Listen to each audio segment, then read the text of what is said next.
السلام عليكم. الحمد لله الذي جعلنا بفضله من الإنسان وعلمنا كثيرا من الحكم وبالهداية والبرهان، والصلاة والسلام على أرشدنا إلى سبيل الرشد بالجنان وعلى آله وأصحابه الذين جاهدوا في سبيل الله مجاهدة بلا كسلان.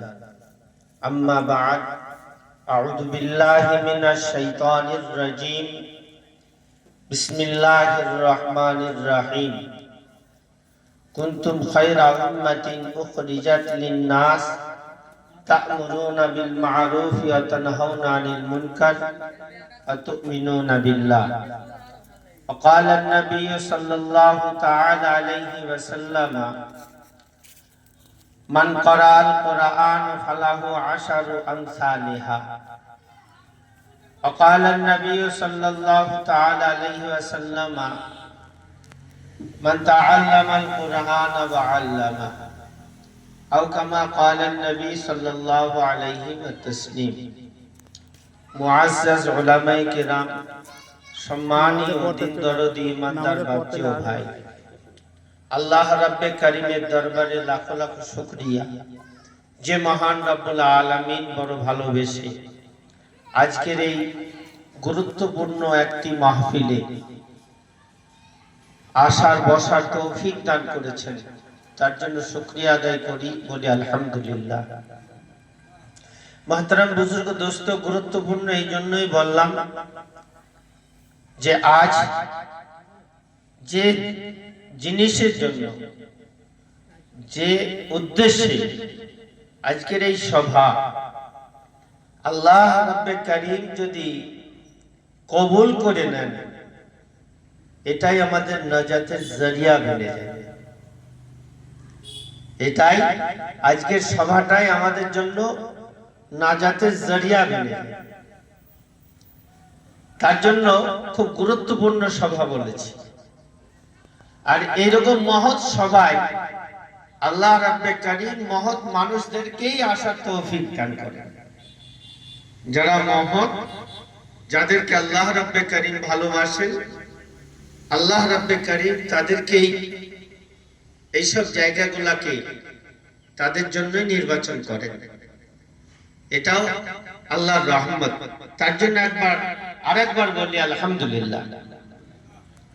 তারপরে আকায়ে নামদার তাজদার মদিনা সাইয়্যিদুল মুরসালিন খাতামান নবিয়্যিন রাহমাতুল লিল আলামিন সরওয়ারে কায়নাত যে নবী মুহাম্মদুর রাসূলুল্লাহ সাল্লাল্লাহু আলাইহি সাল্লাম 63 বছর ধরে দুনিয়াতে একই ভাবনা ভেবেছিলেন যে আমার উম্মতের হাল কি হবে।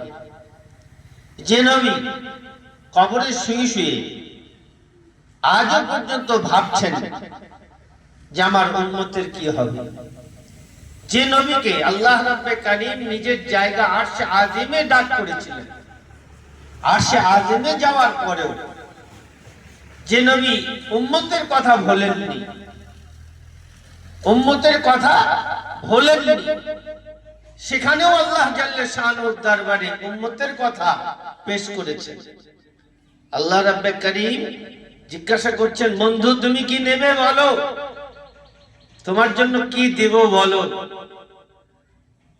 রাসূল আকরাম সাল্লাল্লাহু আলাইহি ওয়াসাল্লাম সেদিনও বলেছিলেন, যে রাব্বে কারীম আমার মালের দরকার নেই, আমার সামানের দরকার নেই, আমার বেটির জন্য নয়, আমার জামাইয়ের জন্য নয়, আমার আহলিয়ার জন্য নয়, আমার আত্মীয় স্বজনের জন্য আমার কোনো সামানের দরকার নেই।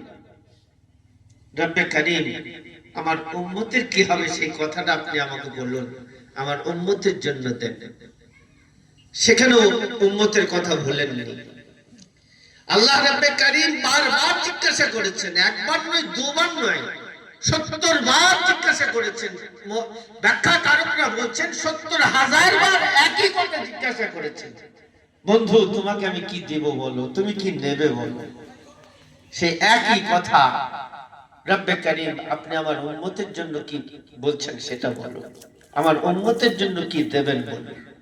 সেই নবী মুহাম্মদুর রাসূলুল্লাহ সাল্লাল্লাহু আলাইহি সাল্লামের উপরে শত কোটি দরুদ সালাম শান্তির ধারা রহমত বর্ষণ হতেই থাকুক, তার জন্য বলি আল্লাহুম্মা আমিন, আল্লাহুম্মা সাল্লি আলাইহি।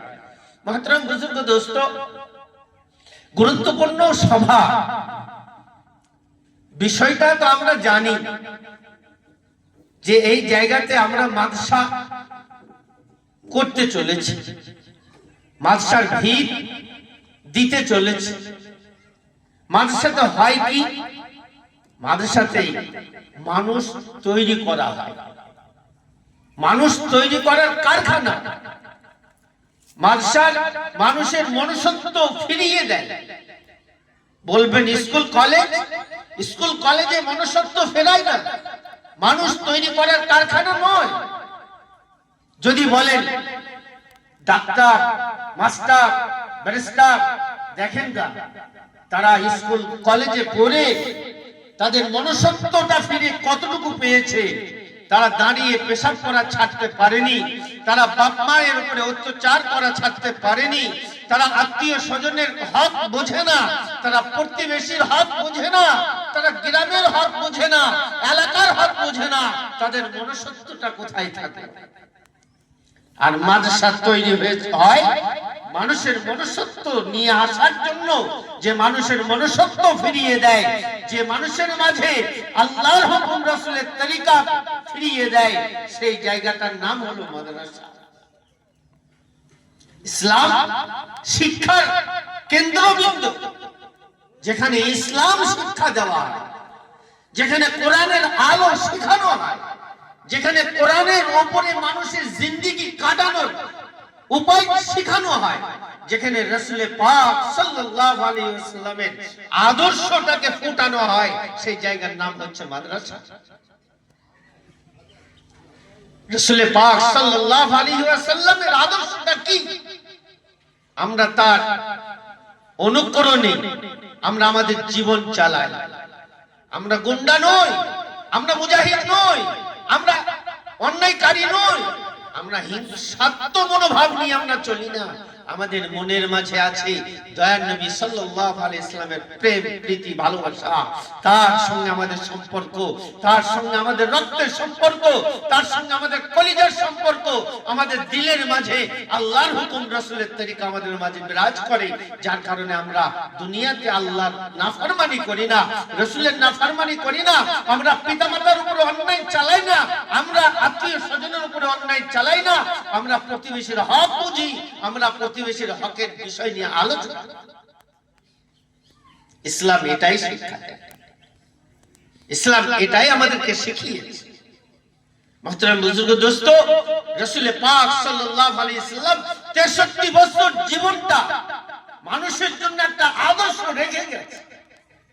মানুষ যদি মনে করে একটা দিনের যে আদর্শ ছিল, সেই একটা দিনের আদর্শটাকে যদি আমরা আমাদের জীবনের মধ্যে ফুটিয়ে তুলতে পারি, তো আবার 63-70 বছর জিন্দেগি পার হয়ে যাবে, বাকিগুলা থাকলো।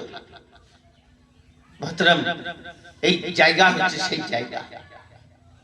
হুজুরে পাক সাল্লাল্লাহু আলাইহি ওয়াসাল্লাম যিনি, যিনার জন্য আল্লাহ রাব্বে কারীম পবিত্র কালামুল্লাহর ভাষায় বলেছেন, আমা আরসালনাকা ইল্লা রাহমাতাল লিল আলামিন। আমি দুনিয়ার বুকে রহমত করে তোমাদের কাছে দিয়েছি আমার হাবিবকে, আমার বন্ধুকে। যে একবার দেখবে তার জন্য জান্নাত ওয়াজিব হয়ে যায়। আমার বন্ধুর চেহারার দিকে তাকালে তার জন্য জান্নাত ওয়াজিব হয়ে যায়। কেমন মানুষ ছিলেন তিনি, কেমন সুন্দর চরিত্রওয়ালা ছিলেন তিনি। তিনি উম্মতের ব্যথায় ব্যথিত হয়ে 24টা ঘন্টা চোখের অশ্রু ঝরিয়েছেন। উম্মতের ব্যথায় ব্যথিত হয়ে আল্লাহ তাআলার দরবারে তাহাজ্জুদ নামাজে টুকরি টুকরি কান্না করেছেন। আমরা গুনাহ করি, আমরা ভুল করি, আমরা অন্যায় করি, আমরা আল্লাহর কাছে দুই চোখের পানি বাহির করতে পারি না। আর রাসূল পাক সাল্লাল্লাহু আলাইহি ওয়াসাল্লাম সারা বিশ্বের উম্মতের জন্য, কিয়ামত পর্যন্ত আনেওয়ালা উম্মতের জন্য তিনি টুকরি টুকরি কান্না করতেন আর বলতেন, রব্বে কারীম তুমি আমার উম্মতকে তুমি maaf করে দাও। আমার উম্মতকে তুমি মাফ করো। মাহতারাম বুজুর্গ দোস্ত, ফেরেশতারা পর্যন্ত আল্লাহ